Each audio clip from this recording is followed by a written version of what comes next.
everybody. It's great to have you. It's a very important announcement. Very, very amazing, I think, for D.C., but even for the country, because it's, to me, a very big deal. I'd like to thank NFL Commissioner Roger Goodell, Washington Commanders owner Josh Harris, and Washington, D.C. Mayor Muriel Bowser, Secretary Scott Turner, Secretary Doug Burgum, and I see Howard Lutnick is here too, Commerce, and some others that if I could see past the press, I'd name you, but I can't.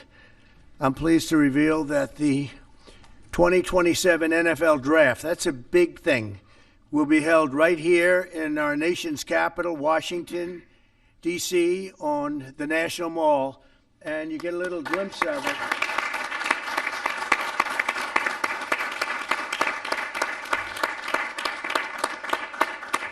I was just saying to Roger, I don't think there's ever been anything like that. That's a good idea. In fact, maybe we could use it for other things also. I have an idea. It's going to be beautiful. It's going to be something that nobody else will ever be able to duplicate that, I don't suspect. It's very exciting. Every year, hundreds of young football players have their dreams come true as the NFL teams across the land, and you just saw that last week, select the best young players in America to join their ranks. Hundreds of thousands of football fans will travel all across our country to cheer them on in person. We expect, would you say, more than 100,000 people, I think. What is the capacity would you think it can hold? Because the mall can actually hold up to 1 million people if you go all the way back. What do you think? Over 3 days, we'll be over 1 million. Oh, yeah, you're going to have a tremendous amount of people. Boosting local businesses and bringing jobs and tourism to the heart of our capital. The draft is a celebration of one of our country's most cherished cultural institutions and the annual highlights for football fans everywhere. Everyone in the world is going to be watching.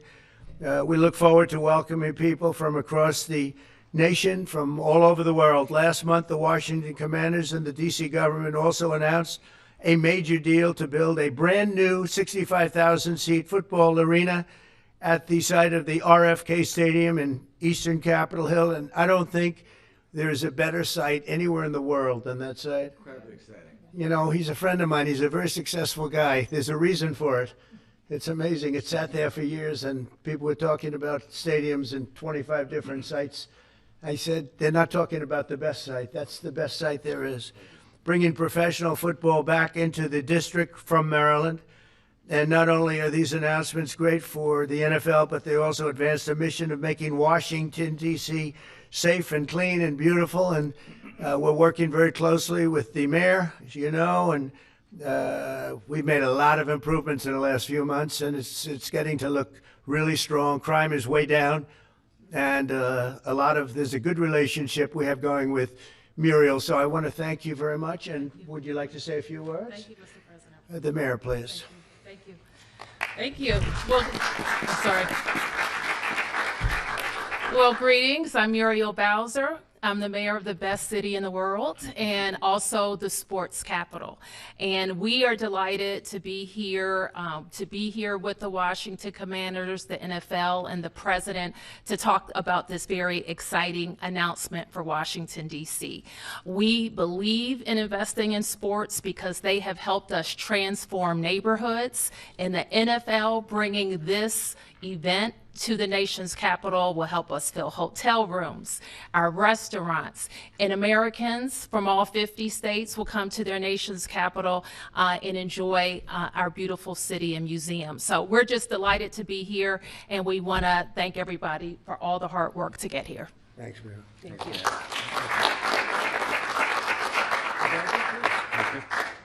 Well, Mr. President, thank you. We're honored to be here in the Oval Office, and to have you announce the 2027 NFL Draft is a special treat. So thank you for your support.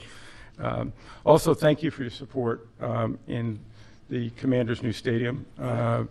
We agree it's going to be a great site. We think it's going to be great for our fans here, and it's great to come back home. And so we're very excited about that. Josh is leading the way on our behalf, and the mayor, so we thank both of them for that. We also want to thank you because in the first term you helped us get a Canadian trade deal, which we want to make sure we note again and make sure you know. Canada does not like me too much. They gave a great American company a lot of money that you deserved, frankly. So Thank you. The draft has really become one of the great entertainment and sports events. Just a week ago in Green Bay, we had over 600,000 people attend. The year before in Detroit, we had close to 800,000. As the president remarked, we believe we'll be well over 1 million when we come here to DC in 2027. So we not only believe it's a great site, we believe it's consistent with what the president said, which is investing in our communities, investing specifically here in the nation's capital, one that I grew up here in Washington, D.C., and is particularly important. We think we can have a tremendous impact on this community, and it will not just be an event, it will be something that will show the world how far the nation's capital has come and where it's going. So we're very excited about that. And we thank everybody here. We thank you for your support. We know it's going to be a great event. Mr. President, we thank you again. thank you very much. You're welcome. Good luck with it. Mr. President, thank you very much. We wouldn't be here without you. Thank you for your leadership in terms of the stadium, and now, what a great day for Washington. I mean, to host the NFL draft in 2027 on the Mall. I believe we'll get over 1 million people, and it's going to be an amazing day, and it'll showcase what Washington's all about, but it'll also showcase what our country's all about. Washington is the gateway city to our country, and you know, it'll be an amazing day, and we can't wait to get started. And I couldn't have done it without my partners, Roger Goodell, thank you, and Mayor Muriel Bowser. And we're ready to get to work, and I can't imagine RFK coming back. I grew up here. DC used to stop and on Sundays, and everyone would be inside watching football, or everyone would be glued at the stadium. And so we want to bring that back. And football really is as essential to the culture of America. We all love it, we all watch it, and it brings people together. And so what a great way to celebrate the United States of America, the NFL, and the Washington Commanders. And President Trump, we leave on your desk a Trump jersey. You are the ultimate commander, so it is a Commander's jersey. There's no bird on it, but you know, we appreciate you, and thank you for everything you've done, and look forward to the future. Thank you very much. Thank you. And I have to say that Josh had a very good draft a short while ago. You have a very good quarterback. You do. A great quarterback, I think. Very Great. excited. Any questions, please, about the stadium or any of it? Yeah, please. Yes. Thank you very much. Yes, thank you so much. About the draft, and I would like to upcome an event that it was already mentioned here, the World Cup. Although United States, the passion here is football. For the World Cup next year, how do you envision, Mr. President, this event here in the United Well, it'll be States? fantastic. I worked very hard to get the World Cup. It was, in fact, I think I have the trophy right here, right behind you. Don't have a picture taken with Roger and that trophy, by the way. But no, they brought it in. Johnny, who's a good guy, but he brought that in. That's the actual trophy. It's interesting that you asked that. And it's made at Tiffany's, and they're leaving it here until just before the actual World Cup. Then it goes to the champion. But that's very exciting. We have the Olympics. So we have both of them. I worked very hard in getting both, and I said, you know, I'm not going to be able to be there as president. And then a strange thing happened, and it turned out I became president not for the term that I was supposed to be. I became president while we have the Olympics and the World Cup, and we have something that maybe surpasses everything, the 250th anniversary of our country. So that's going to be great. That's going to be a very big event, a year-long event. So thank you for the question. Very nice question. Yeah, please. Yes. So you've often said you want U.S. to be bigger, better, and stronger. Currently, Russia is the biggest country in the world by landmass, followed by Canada and then China. So when you say that you want to annex Canada, is it so that it would be the biggest country in the No, world? I never even thought of it that way, although I am a real estate developer at heart. I've never heard that question.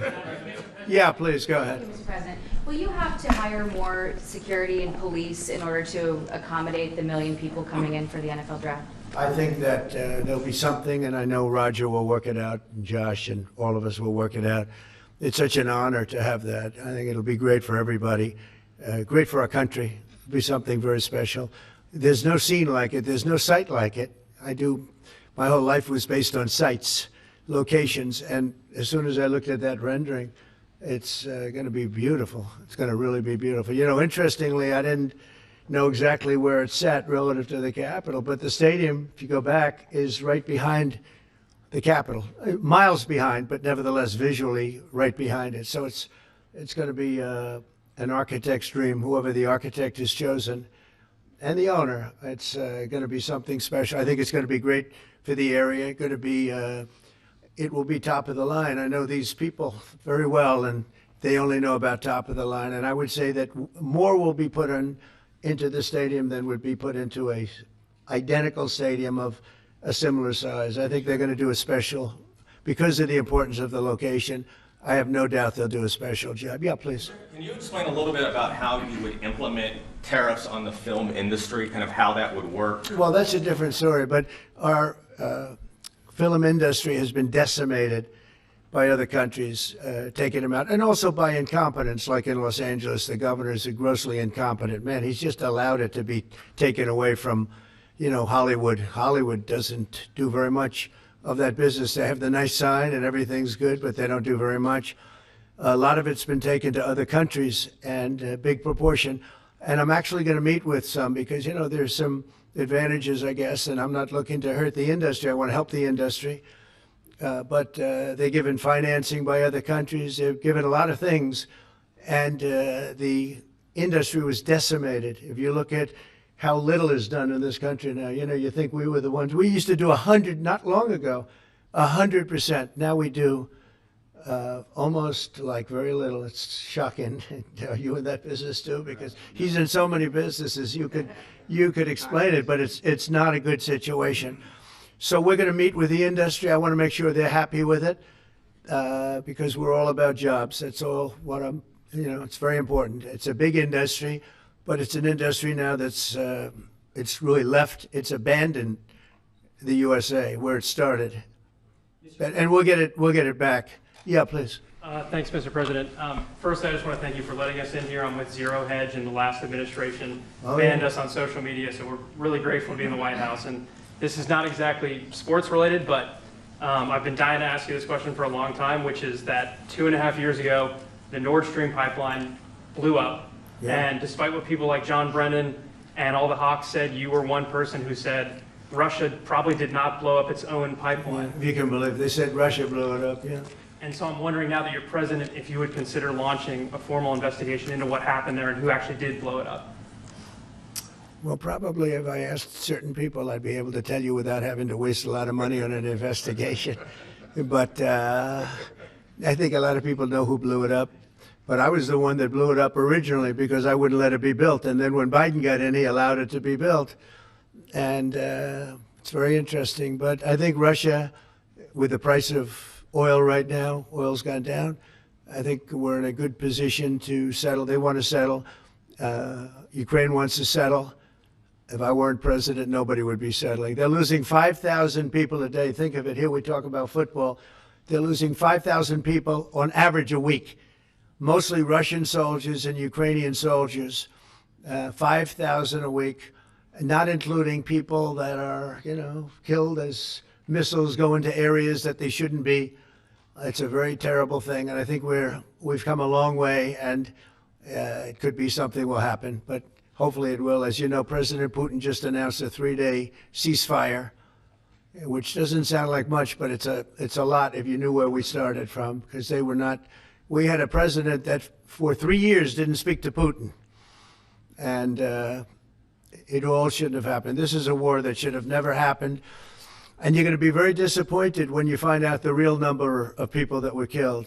It's far greater, many times greater, I believe, but far greater than the numbers that you're putting out. It's a very, very deadly, horrible war. Okay? Yes, ma'am. Thank you, Mr. President. some Catholics were not so happy about the image of you looking like the Pope. Oh, I see. You mean they can't take a joke? You don't mean the Catholics, you mean the fake news media. Cardinal Not the Dolan. Catholics loved it. Cardinal Dolan, I had nothing to do with it. Somebody made up a picture of me dressed like the Pope, and they put it out on the internet. That's not me that did it. I have no idea where it came from. Maybe it was AI, but I know nothing about it. I just saw it last evening. Actually, my wife thought it was cute.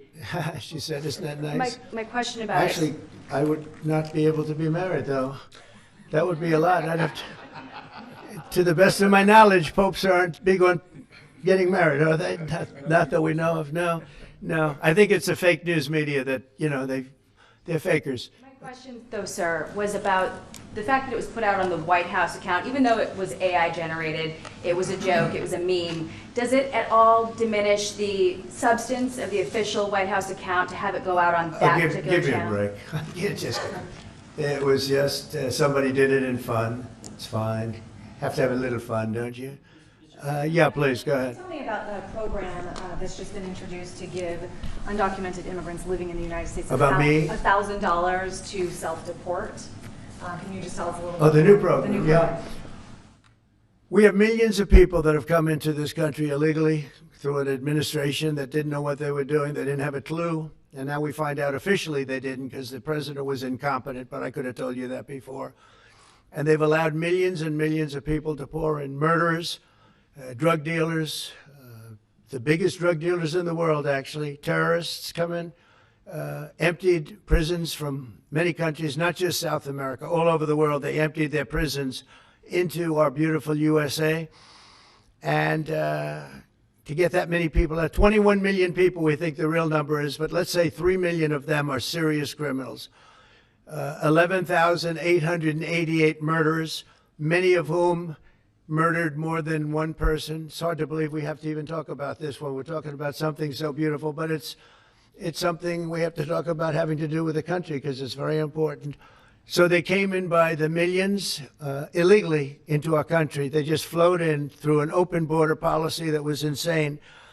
And what we've done is we've offered, you know the numbers, but because we're taking them out by the thousands, we're being obstructed.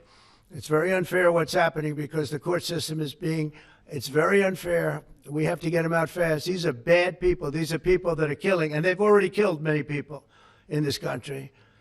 Illegal immigrants that came in illegally through an open border policy, which is insane. We talk about common sense. That's not common sense. And they came in from the Congo, all over Africa, all over Asia, all over South America, parts of Europe. They flowed in and just walked right into our country. We had no idea who they were. 21 million at least. That's probably a low number. You hear lower numbers than that. It's not. That's a low number. But many are really serious criminals and terrorists and people from jails. They emptied out jails. Venezuela, their crime is down 72% because they took all the criminals off the streets and the gangs and they dumped them into our country. So we're getting them out. It's a very difficult thing with the courts because the courts have all of a sudden, out of nowhere, they said, maybe you have to have trials. We're going to have 5 million trials. Doesn't work. You wouldn't have a country left. But hopefully the Supreme Court will save it. But what they've done is a very, very serious thing. Past presidents took out hundreds of thousands of people when needed. You look at Eisenhower, you look at many of them, and they took people out and they didn't go through any of this. But what we thought we'd do is a self-deport, where we're going to pay each one a certain amount of money, and we're going to get them a beautiful flight back to where they came from, and they have a period of time. And if they make it, we're going to work with them so that maybe someday, with a little work, they can come back in if they're good people, if they're the kind of people that we want in our company, industrious people that could love our country. And if they're not, they won't. But it will give them a path to coming back into the country. If they miss that limit, they're going to be taken out of our country, and they will never get a path to come back in, and it'll be a much tougher process. And it's called self-deportation. And by doing that, you're talking about so many millions of people. By doing that, we've taken out thousands of terrorists, drug lords. What we've done is amazing, and as your Tom Homan and Christy Noem have done an incredible job. They really have done an incredible job, but it's a hard job. So we're going to have a self-deportation where they deport themselves out of our country, and we'll work with them, and we're going to try, and if we think they're good, if they have, the people we want in our country, they're going to come back into our country. We'll give them a little easier route. But if they don't work, and if we take them out after the date, then they're never coming back, and that's the least of the problems that they're going to have. Yeah, please. What's your expectation for your meeting with the Canadian Prime Minister tomorrow? I don't know. He's coming to see me. I'm not sure what he wants to see me about, but I guess he wants to make a deal. Everybody does. They all want to make a deal because we have something that they all want. We have something that they all want. China wants to make a deal very badly. You see what's happening to China. China's being decimated, and I don't want that to happen. But they have to make a fair deal. We were losing hundreds of billions of dollars a year. We were losing think of it, on our trade policies with Biden. We're losing $5 billion a day. I think Josh, as a great businessman, would not let that happen too long, right? How many groups could lose $5 billion a day? If you lose $5 billion one day, that's the end of that company, right? You're fired. He says, you're fired. Get out of here. So we essentially did that, and we have it down to a very low number. We're doing really well, really well. Yeah. How did you decide to reopen Alcatraz? Can you walk us through that decision? Did I say what? To reopen Alcatraz, how will you use it? How did you come up with the idea? Well, I guess I was supposed to be a movie maker. We started with the movie making, and we'll end. I mean, it represents something very strong, very powerful in terms of law and order. Our country needs law and order. Alcatraz is, I would say, the ultimate, right? Alcatraz, Sing Sing and Alcatraz, the movies. But it's right now a museum, believe it or not. A lot of people go there. It housed the most violent criminals in the world, and nobody ever escaped. One person almost got there, but they, as you know the story, they found his clothing rather badly ripped up, and it was a lot of shark bites, a lot of problems. Nobody's ever escaped from Alcatraz, and just represented something strong having to do with law and order. We need law and order in this country. And so we're going to look at it. Some of the people up here are going to be working very hard on that. And we had a little conversation. I think it's going to be very interesting. We'll see if we can bring it back in large form, add a lot. But I think it represents something. Right now it's a big hulk that's sitting there rusting and rotting. You look at it, it's sort of, you saw that picture that was put out. It's sort of amazing. But it sort of represents something that's both horrible and beautiful and strong and miserable, weak. It's got a lot of qualities that are interesting, and I think they make a point. Okay, are you guys okay? I want to just say that it's such an honor to be up here with my friends, because this is a group of people that have done an amazing job, and all we can do, Muriel and I, is give them the greatest site there is, I think, that I've ever seen for something like this. And I did very well in the real estate business. I think this is the greatest site there is anywhere in the world for exactly what you guys are doing. And we'll work with you. We've got a lot of work to do to get it going, but we'll work with you, and we'll try and make the dream come true. And I want to thank you all very much for being here. Thank you. Thank you very much.